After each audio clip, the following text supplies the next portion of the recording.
please lie on your back with 2 blocks close enough to be easily reached.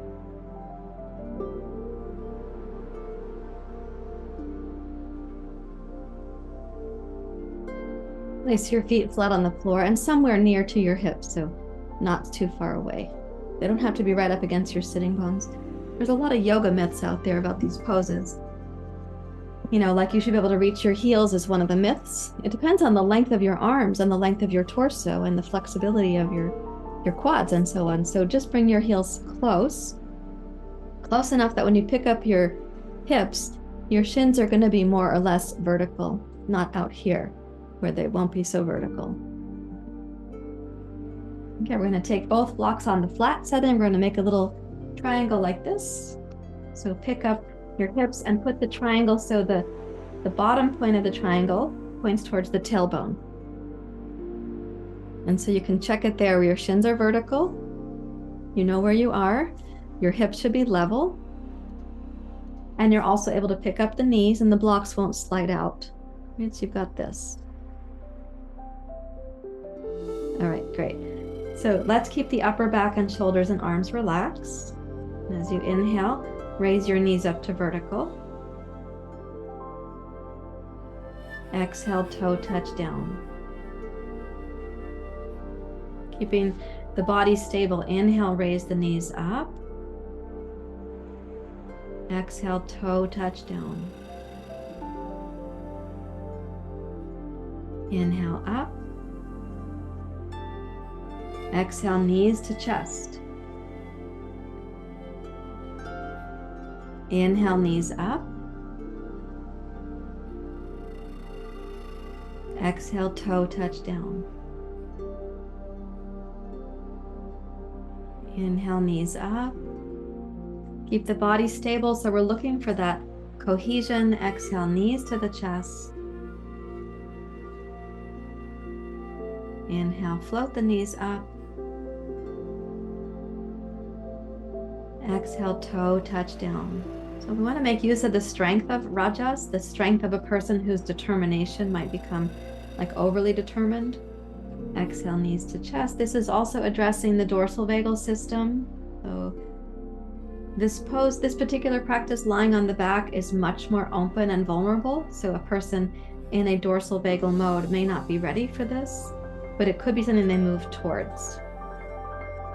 And a person whose sympathetic nervous system is highly activated, to be able to coordinate this with their breathing slows down the nervous system, slows down the mind.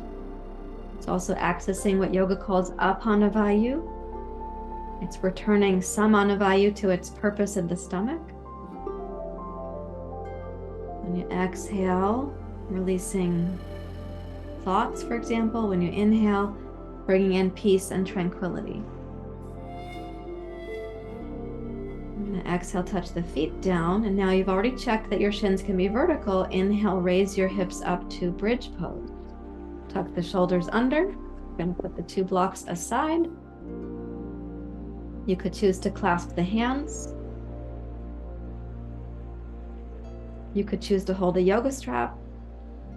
You could hold the sides of your mat. You could hold your feet. Though most people can't reach their feet based on the length of the arms and the flexibility of the body, so I don't say that one very often. Use the strength of the arms, the shoulders, the heart. So this is a purposeful activation of the back hemisphere of the body. We want optimism and commitment. And our commitment would be towards the sattva guna. The commitment is to evolving into the best version of ourselves rather than succumbing to those invisible patterns pulling us to and fro without our consent.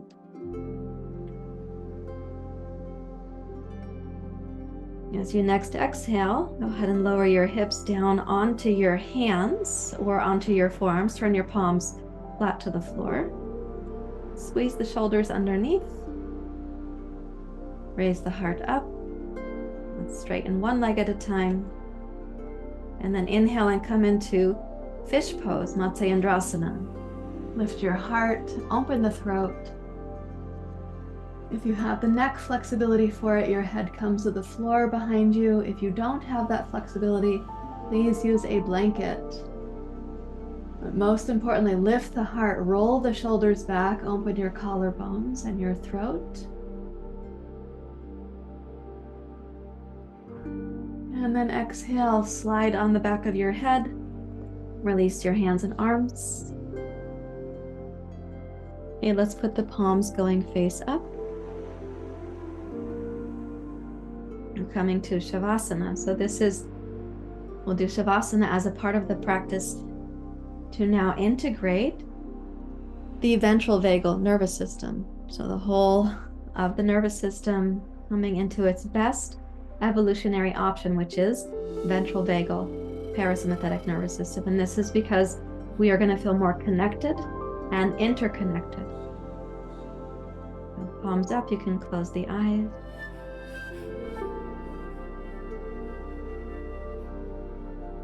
Allow your gaze to go inward to a place you would consider in yourself to be a place of personal refuge or solace. Perhaps you can create a little compassionate heart for yourself and go there.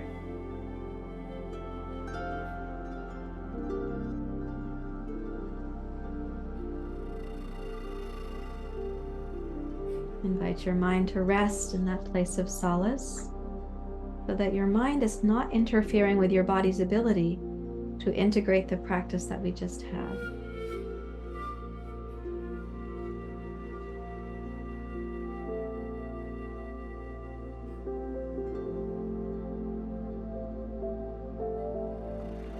Allow your entire body to get heavier and heavier with relaxation.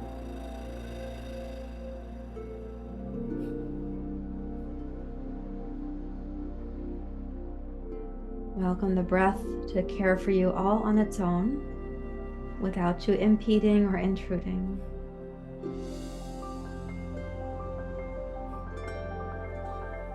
And when you rest in this place of solace or compassion, practice seeing yourself lovingly.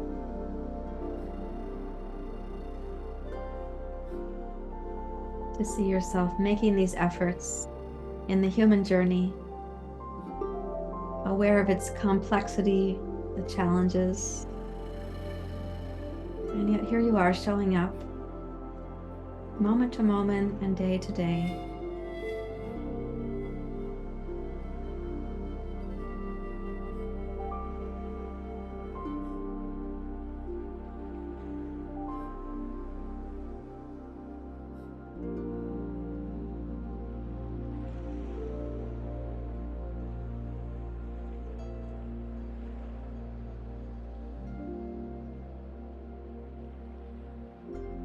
Let your eyes become more kind as you gaze inward.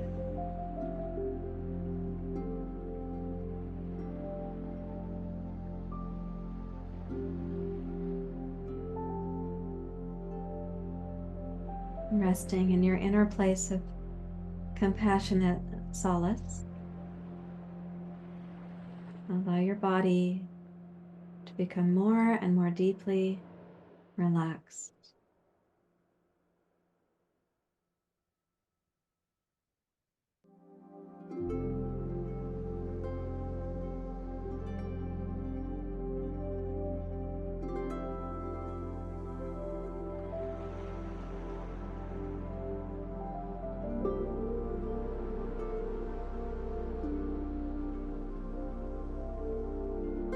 Practice the art of deliberately letting go.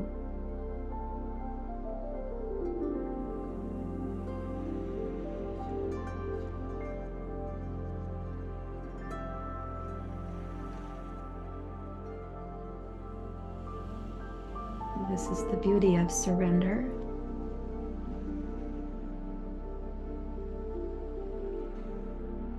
Beauty of stillness.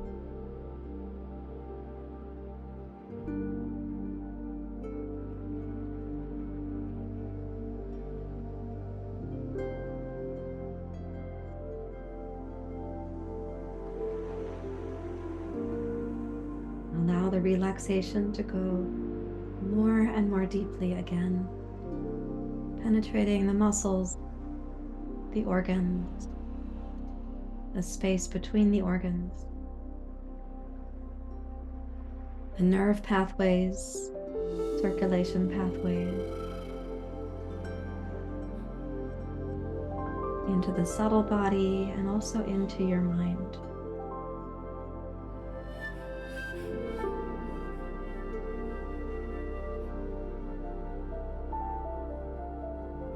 Encourage your eyes to become more kind again.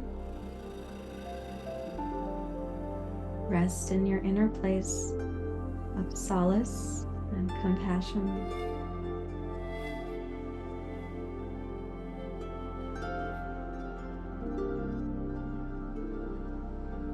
And see yourself experiencing the human journey and all of its complexities and also its beauty.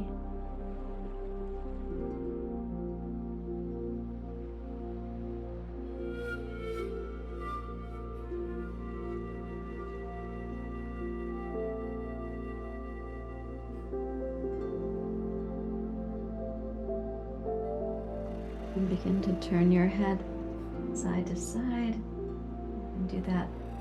Close the eyes when you come to center. Open the eyes as you gaze to the side. Roll your head to center. Close the eyes. Roll your head to the side. Open the eyes.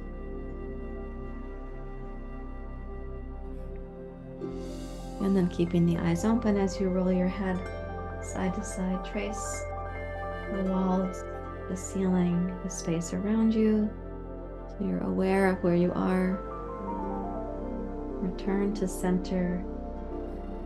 Wiggle the fingers, the toes. Please bend your knees. Roll to your side.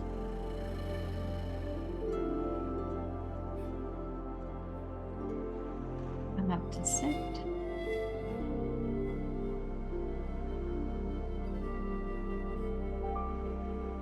As you come up to sit, go ahead and take a seat that lets you be stable.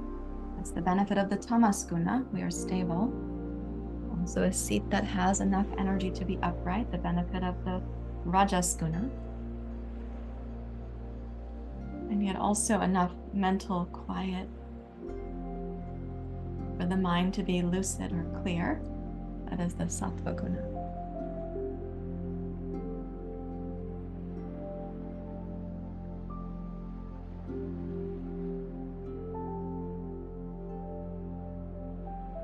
Raise the right hand for Nadi Shodhana. We'll just do 3 rounds of Nadi Shodhana, which is 6 breath cycles.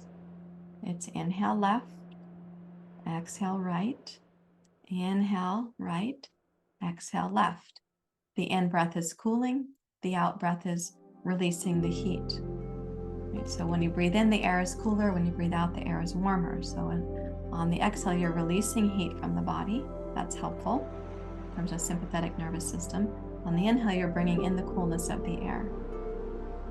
You're also going to be balancing the Ida and Pingala nadis in the left and right hemispheres of the brain and the body. Okay, so cooling in this case means cool like the luminous moon in the night sky. Okay. Begin with the left nostril for inhale left and then exhale right.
complete those, you can rest your hands in your lap.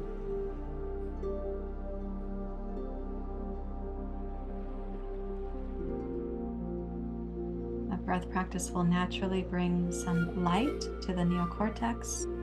Also, it supports your pituitary and pineal glands. It can be very helpful preceding meditation. So please sit and quiet. Imagine yourself now as a beautiful lighthouse on a shore. The lights are turned on, and all of your 6 stations of the mind are balanced. Any parts of you that have been in distress, like a distressed Rajas state or a distressed Tamas state, they will know how to find the shore.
May you be able to glimpse that luminous truth, that which is ever abiding and not finite, not subject to the comings and going.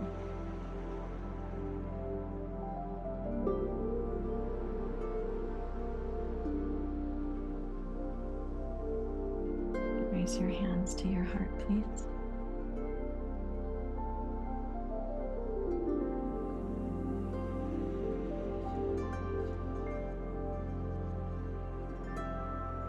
We might add, may all beings have access to this luminous truth. May they be safe enough, resourced enough, cared about enough to sense this indwelling.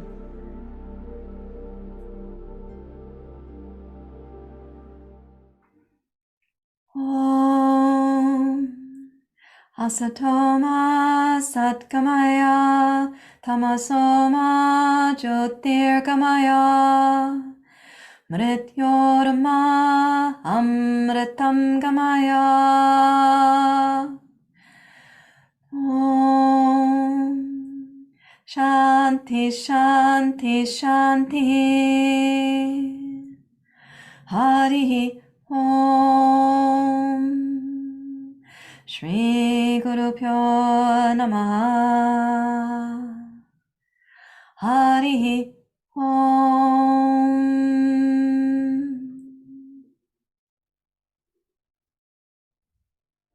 Thank you very much, everyone. Namaste.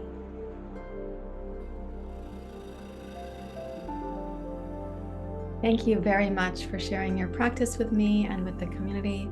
I hope you now have a greater sense of what is yoga therapy, what are the polyvagal systems that influence us, and how we can bring those systems back into balance. I hope you also got a sense of what it means to have the 6 stations of the mind, the teeter-totter of the mind, come to greater stillness, and why that is so beneficial to us as an individual on the planet, and how that could then benefit us as a family of humanity. If you have questions or comments about the practice, please do leave those down below the video. I look forward to hearing from you. If you have not yet subscribed to the channel, please do that as well. And don't forget to click the like button if the practice is helpful to you. Thank you very much. Namaste.